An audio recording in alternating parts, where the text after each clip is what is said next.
வயசானவங்களா உட்காந்து வராங்க. என்ன வயசு பசங்க என்ன ஓசி டிக்கெட்டா? ஓசி டிக்கெட் உட்காந்துட்டு வரீங்க. என்ன பேசுறது?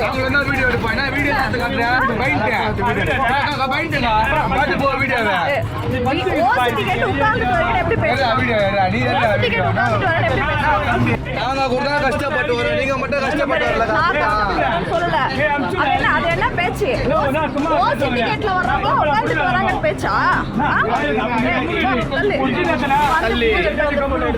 மாநகர பேருந்துல 5 இளைஞர்கள் பெண்கள் இருக்கையில அமர்ந்ததா கூறப்படுது. இளைஞர்கள் ரகளில ஈடுபட்டதா சொல்லப்படுது.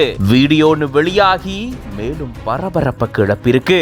சென்னை ஐயப்பன் தாங்கல்ல இருந்து பிராட்வே நோக்கி தடம் எண் 26 அப்படின்ற மாநகர பேருந்து வந்திருக்கு. இந்த பேருந்து வடபழனி அவிச்சிப்பள்ளி பேருந்து நிலையத்துக்கு வரும் பொழுது அதுல 5க்கும் மேற்பட்ட இளைஞர்கள் ஏறினதாகவும் அந்த இளைஞர்களுக்கும் அங்கிருந்த பெண்ணுக்கும் இடையில வாக்குவாதம் ஏற்பட்டதாகவும் அப்போ அந்த இளைஞர்கள் நீங்க காசு கொடுக்காம வரீங்க, நாங்க காசு கொடுத்து வரோம் அப்படின்ற மாதிரி பேசினதா சொல்லப்படுது. இந்த சூழல தான் இப்படி இளைஞர்களோட பெண் வாக்குவாதத்துல ஈடுபடக்கூடிய இந்த வீடியோ சமூக வலைதளங்கள்ல வைரலாகி பெரும் சர்ச்சையை கிளப்பிருக்கு. இது பத்தின உங்களோட கருத்துக்களை கமெண்ட்ஸ்ல சொல்லுங்க. மேலும் பல செய்திகளுக்கு பிஹைண்ட் ரூட்ஸ் பேஜை ஃபாலோ பண்ணிக்கோங்க.